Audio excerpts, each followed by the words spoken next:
All right, so we're going to pick up where we left off. We've got a couple questions left here to go over. This one is about a ball that rolls down a ramp with a slope of 2/3. So I would assume this is a ramp here. I'd assume the ball starts up here, and it's rolling down a slope of 2/3. So remember, slope is rise over run.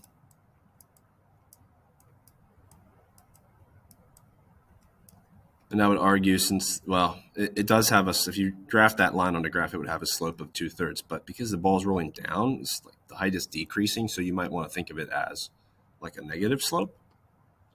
Now it starts at 10 feet high, which I assume is right here. And then it rolls down until it gets to 4 feet. So what's the horizontal distance? How far has it gone left and right? Remember, slope 2/3 is rise over run. So if we're going down 2 in our first block, that would now be, if it started at 10 feet and we went down 2, now we're at 8 feet. And then it runs 3. So run over runs 3. So there's 3. And then we go down 2, which we were at 8, we went down 2, so now we're over here at 6, and we're going to run 3 again. Remember, this ball's going down the hill until it gets to 4 feet. So I'm at 6, so I actually only have to go down one more time. So there's 2 more. So now I'm down to the 4 feet I need to be at, and I would have to run 3 to get there. So how far is this? Well, it was 3 increments of 2/3 slope. So it was 3 sets of 3, which would equal 9. Okay. Number 28 looks like a stem and leaf plot. And our key here shows that the stem is the tens place and our a leaf are the ones place. And that is pretty standard. So if they don't give you a key, you could assume that, but the key does show us that. So what's the median number of points scored? Median means the middle number, so we have to count to the middle number. You do have to be careful when counting the middle number because working backwards can get a little tricky. But I always take one off the smallest number and then the highest number. And then the next smallest number would be 12. The next highest number would be 37. And then 13 and 30. And then the next highest would be 14. And then here we have to make sure we taking off the highest number. So that would be here. So there and there match each other. There and there. There and there. And then I would cross there and there. So it looks like the middle is going to be right between these two 4s. They're both 24s, so your middle number would also be 24. Had those numbers been something different, say my middle number was right here. It fell right here between a 7 and an 8, which would represent 27 and 28. You have to find the middle of those two numbers, so that'd be 27 and a half. If they were far enough away, such as the number 31 and 52. Let's say that. The way you find the middle of those two numbers would be to find an average. So you would add them together to get 83 and then divide them by 2, which would be 41 and a half. So that's how you find your median if your numbers, that are on either side are far apart that you can't figure it out without using algebra. Number 29, what equation is this? Well, the y-intercept is the first thing I'm going to look at, and that looks to be between 2 and 4, exactly in the middle of 2 and 4, so that looks like a 3. So if my y-intercept is a 3, then it can't be A and it can't be C because they don't have a y-intercept of 3. And then the difference between what's remaining here is a half slope or a 2 slope. You got to remember rise over run. Handwriting's terrible because I'm writing with a mouse, so I apologize. And rise would be counting the y's, and run would be counting the x's. So I pick a point that looks nice. How about the point? How about the y-intercept? If that was 3, I'd be going, ooh, none of these cross nicely, do they? Oh, well. So I'd be counting, and again, I'm right in the middle of those blocks. So if I was counting up a block, I'd be going 1,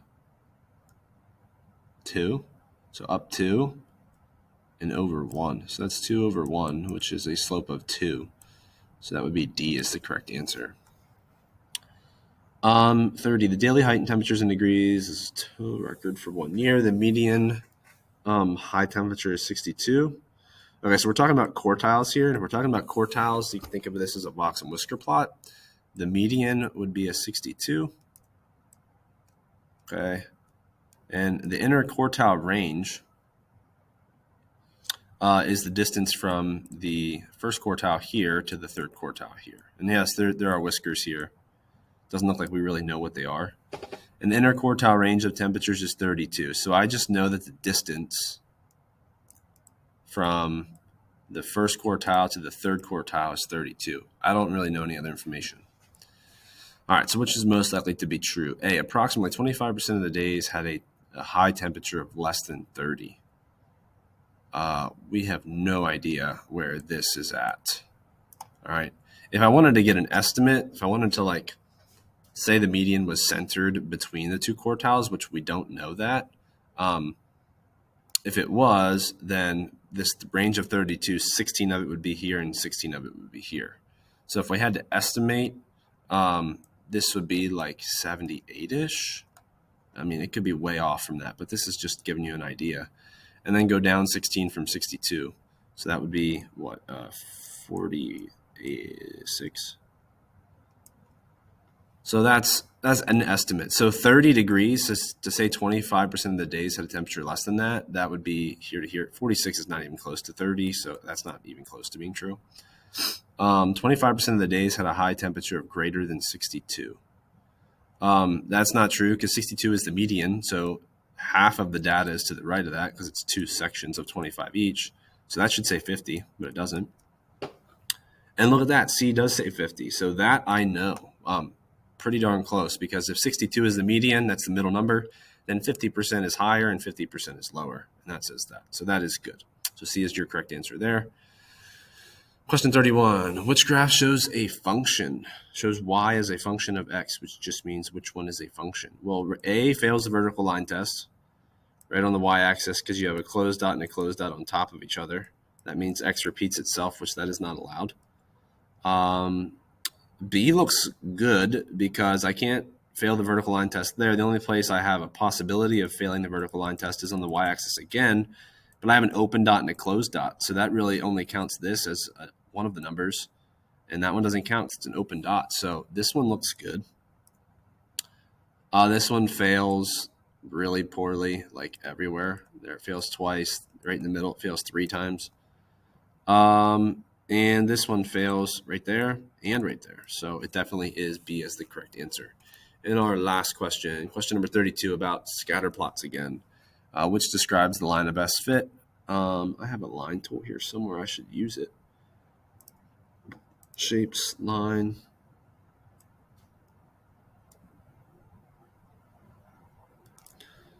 So that's pretty close in my opinion.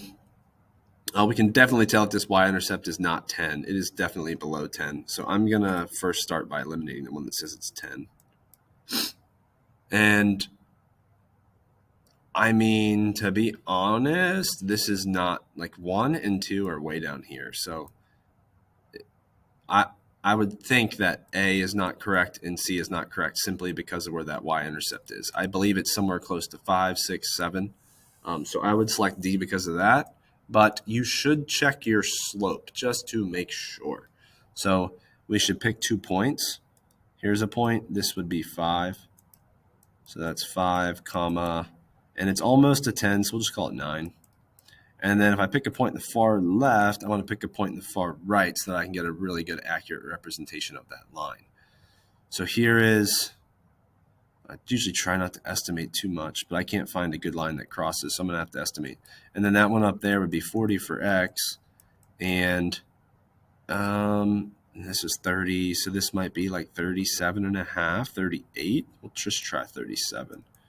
Okay, then take your calculator, go to stat, type in your 2 points, and have this calculator make the equation of this line. And we'll see which one it's closest to. I'm hoping it's D. 40 and then 37. Then we click, we don't have to click quit, but you can click quit. You just have to hit stat calc 4, hit enter. And this has my slope at 0.8 and my y-intercept at 5. So it looks like definitely either C or D with the slope, and then 5 is close. Yeah, so D would be correct in my opinion. And that's going to do it for that. I did want to go over constructed response. So here's a constructed response. And look at that. We have a table. So we're going to use the same thing we just did on that last question. Hector's family is on a car trip. When they are 84 miles away from home, Hector begins recording the distance that they've driven. Okay, so you can see at time 0, they're 84 miles away from their house because he didn't start recording until they were 84 miles away. So first one is write an equation. Well, first of all, I know that 84 is the y-intercept because that's what the y-intercept is when x is 0. When x is 0, y is 84. So I know that's 84. Or you could use that stat calc 4 trick. Also, the slope here is pretty easy to count because all you got to do is count to see how much that goes up, and that's your slope. But we can type these 2 points in, just make sure we're right. So 0, 1 on the left side, 84 and 146 on this side, and then hit stat calc 4. So yeah, so 62 is the slope. So that should be y equals 62x plus 84. B, if the pattern continues, how much distance will be traveled after 4.5 hours? I made a mistake here, actually. It says to use the variable d and the variable h. So it should be d equals 62h plus 84. And this question says hours, so I will be plugging that in for h. All right, so it does not hurt. It actually helps to write your work down. So I would put distance equals 62, and then I would be substituting 4.5, which is a decimal, would be 4.5, in for h. So actually writing this out on the Keystone is helpful, especially if it says explain or show your work, which this doesn't, but it might. So I get 363. Also would be good to label this 363 what? Well, we're talking distance, and the distance was in miles, so we're going to write miles here. All right, on the back, Hector also kept track of his remaining gasoline. The equation below can be used to find the gallons of gasoline remaining after distance is driven in miles. So here we have our gas is equal to 16 minus 1/20th of our distance driven. And it says use the equation to find the missing values. Okay, so it gives us our values for D. We just have to find our values of G. How do we do that? Well, we just plug them into our formula. So we have D is 100. We're going to plug 100 in for D, which would be G equals 16 minus, and we got to make sure we put parentheses around this 1/20th. 1/20th times D, which we're checking 100 right now. So that should be 11. So we're going to put an 11 in there. Then we got to plug 200 in there. I'm going to just hit second entry, and I'm just going to edit this to 200 so I don't have to retype that entire line. That's going to get me 6. And if I was a good guesser and knew how linear equations work, I'd be able to tell what that next one's going to be without plugging it in. But it should be 1, which is 1. And again, this does not say explain your work or show your work. But if it did say explain or show your work, which they do like to do that, I would show what I just did. So I would put G equals 16 minus 1/20th times 100, and then put equals 11. And then just write that out 3 times with what I did here. I plugged 200 in, plugged 300 in. And that would be sufficient. Part D, describe what the number 1/20th means in the context of the problem. Okay, so the 1/20th is in front of D. So it is, think of it as kind of a slope. So it's the rate of change of whatever D is, and D is the distance driven. So this has going to have something to do with the distance driven.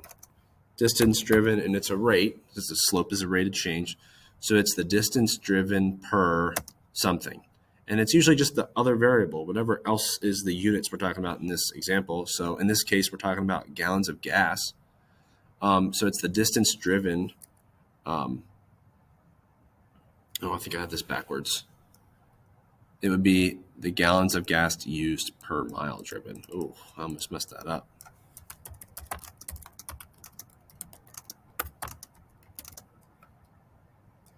What am I writing? Gallons of gas used per mile driven. How did I know that? Well, I almost wrote that backwards. So I almost wrote miles driven per gallon. It's almost what I wrote. But it's 1/20th. So that would say that I'm driving 1/20th of a mile for every gallon of gas. And that would be the world's worst fuel economy of a car that I've ever seen, right? 1/20th of a mile is like walking down the road a block. And that would take a gallon of gas. It's way off. So it's backwards of that. It's how many gallons of gas that you use for every mile that you drive. So in other words, we're getting basically 20 miles per gallon if we're using 1/20th for every mile. Yeah. So another way to think of that is D is the slope. So really, if we're thinking about slope-intercept form, please write. It's y equals mx plus b. So really, our y in this case is the same thing as g, and our slope is the same thing as, like our d is the same thing as the x in our formula. And we know that slope is always rise over run, or change in y over change in x. And our y is really g now, and our x is really d now, so it's g over d, which would stand for gallons per distance, or gallons per mile. So that'd be the other way to think about that. And E, Hector will stop to fill up gas when there's 1.5 gallons of gas remaining in his tank.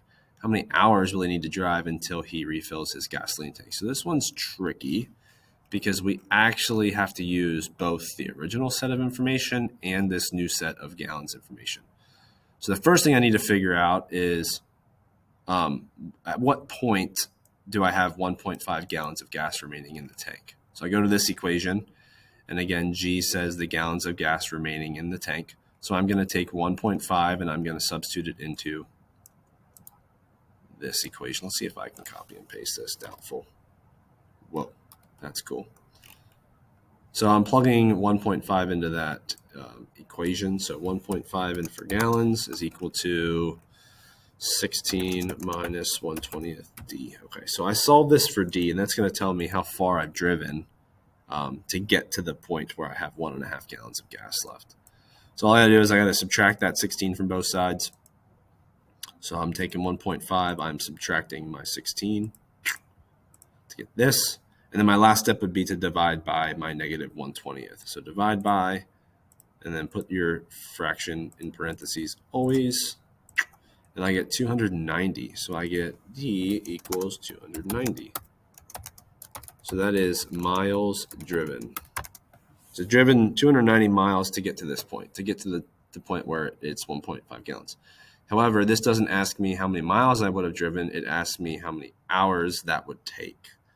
So I'm going to go back. Now that I know that I've driven 290 miles, I'm going to go back and I'm going to use this to figure out how long that's going to take.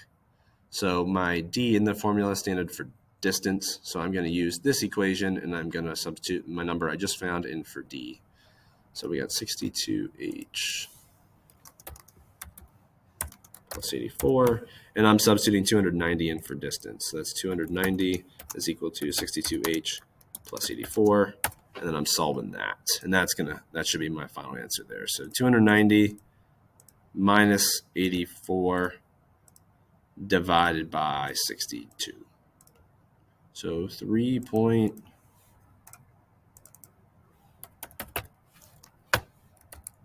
it does say hours, so I don't have to really put the units there because it's already labeled for me. Usually you won't have to round your answer on your Keystone constructed responses, so you might end up with like a whole number here. I just rounded it 2 decimal places, so that would be sufficient. That's going to do it for that one. Thanks for watching.